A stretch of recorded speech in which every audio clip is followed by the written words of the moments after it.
A young mother brutally murdered in front of her children, and the fallout after the case went through the justice system. That's the basis of the most recent episode of Texas Crime Stories, out now, called Betrayed Justice. One of the hosts of Texas Crime Stories, Erica Hernandez, is joining us now to talk more about the case. Good morning, Erica. Good morning. Yeah, well, let's start with the case. Just a brief overview for people who haven't seen this yet. Yeah, so Jasmine Williams, who you see here back in 2020 during the pandemic, was brutally murdered in front of her children in her home.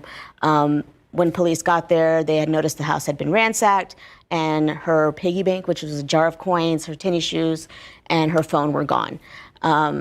Later, within weeks, they arrested 7 co-defendants in this case. Some of them her close friends, one that she had even opened her doors to and allowed to live with her at the time. And this case just evolved. This is one of the rare cases that I've seen kind of go through from the beginning when it happened until every co-defendant went through the justice system. So we followed this case closely for years. I was going to say that had to take some time. So, Erica, when did you first notice there were some issues with this case legally? So in early last year, a new prosecutor took over this case, and almost immediately, a month after he took over, the person who was the shooter in this case and a friend of his who was waiting outside in the getaway car, both their capital murder charges were dismissed. And we wrote about that, and we talked about it early last year about how was this possible. Kyle Phillips, who was the shooter, does end up getting re-indicted after more of the co-defendants talk, but then we start seeing plea deals, and the evidence that we saw from the grand jury testimony was so overwhelming. There's text messages of them days before planning, like, oh, we're going to rob her, and one of the friends is saying, oh, we're just going to rob her, and the other friend saying, no, we have to kill her. And so you could hear the premeditation, and then there was obviously video of them coming out of the home. And so it was shocking to see that each one of those individuals got a plea deal on a lesser charge. And Jasmine's sister, we see her older sister gave a very raw interview. Tell us a little bit about that. I met Hannah at the courthouse, actually. She never missed a hearing for all co-7 defendants. She was there the entire time.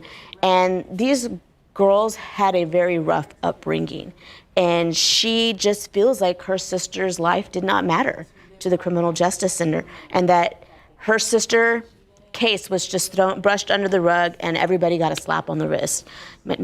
Jasmine was shot more than 5 times in the face at close range in front of her 2 small children, and she just felt that nothing was done to help her and her sister.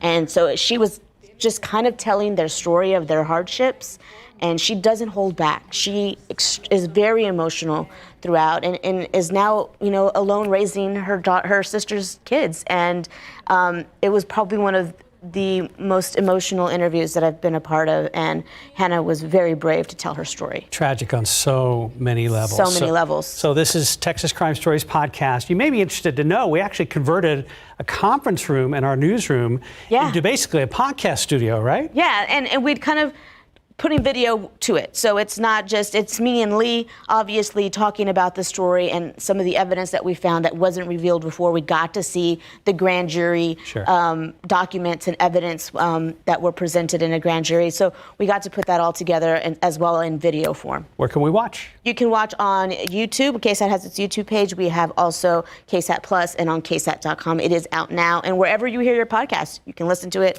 as you're driving in or going home today. All right, Erica, thank you for joining us. Thanks, guys. Thank you, ma'am. Keep up to date with all of San Antonio's top news, weather, and so much more by clicking the like and subscribe buttons below. And once again, thanks for watching KSAT.